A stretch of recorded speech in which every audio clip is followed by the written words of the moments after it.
Olá! Na nossa aula de ciências de hoje, nós vamos falar sobre o solo. Você já se perguntou a respeito do chão sobre o qual crescemos e vivemos? Será que todos os solos são iguais? Como cada solo se formou? Todos os seres vivos habitam a crosta terrestre, que é a camada mais externa do nosso planeta. E o solo é a superfície sólida da crosta terrestre onde pisamos, plantamos e construímos. Ou seja, o solo é a camada mais superficial da Terra.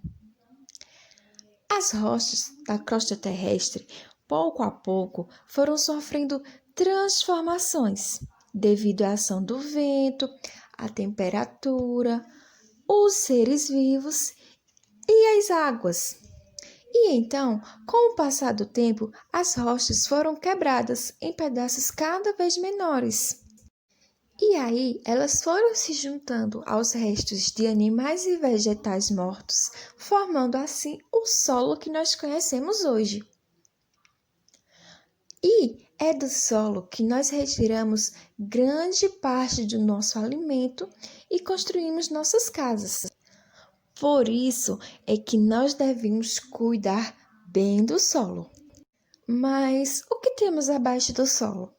Abaixo do solo, nós temos o subsolo, que é a camada da crosta terrestre encontrada abaixo do solo, como eu já falei, e vocês podem ver na imagem.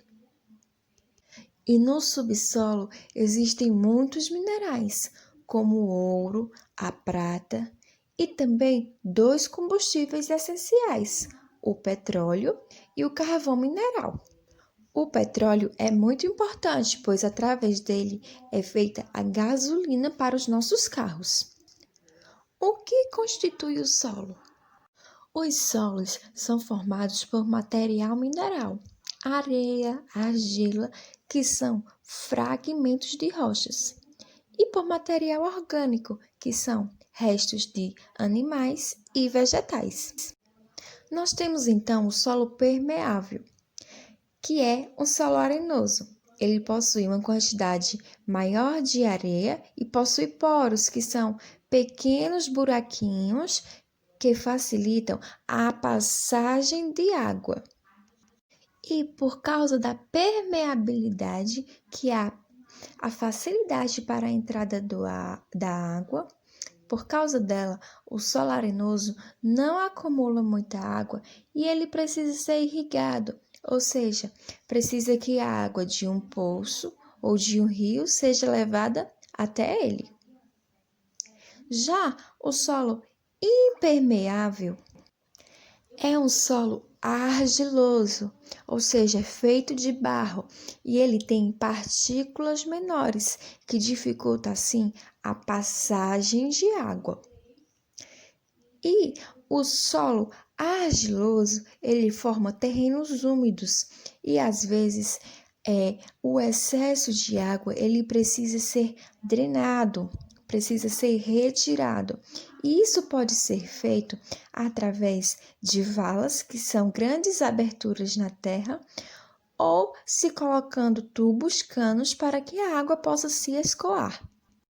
Nós temos também o solo chamado umífero, que é um solo que contém muito humus, ou seja, esse humus são restos de animais e de vegetais. E esse solo humoso é considerado muito bom para o plantio, pois ele é rico em nutrientes para os vegetais. E esse solo também é conhecido como terra preta. A água da chuva, ela penetra nos solos permeáveis, como a gente já estudou. E ao encontrar lá no fundo as rochas, que são impermeáveis, a água não penetra, eles aí formam os lençóis de água, que é uma camada de água entre a rocha e o solo arenoso. E Esses lençóis subterrâneos, eles correm sobre as camadas impermeáveis, ou seja, sobre as rochas no subsolo. E aí, às vezes encontram alguma abertura e surgem na superfície da Terra na forma de fontes ou de nascentes. E as águas dos lençóis subterrâneos podem ser retiradas das suas fontes por meio da construção de poços artesianos. Dessa forma, é muito importante que nós não poluamos e preservemos o solo, para que continue existindo os lençóis de água e para que esses lençóis de água não fiquem poluídos, porque são dessas fontes que vem a água da qual nós bebemos. Então, agora que nós já aprendemos um pouco mais sobre os solos e os lençóis de água, nós vamos fazer as atividades nas páginas 30, 31 e 32, as questões de 1 a 9. Então, vamos fazer com muito capricho. Desejo a vocês bons estudos e até a próxima aula.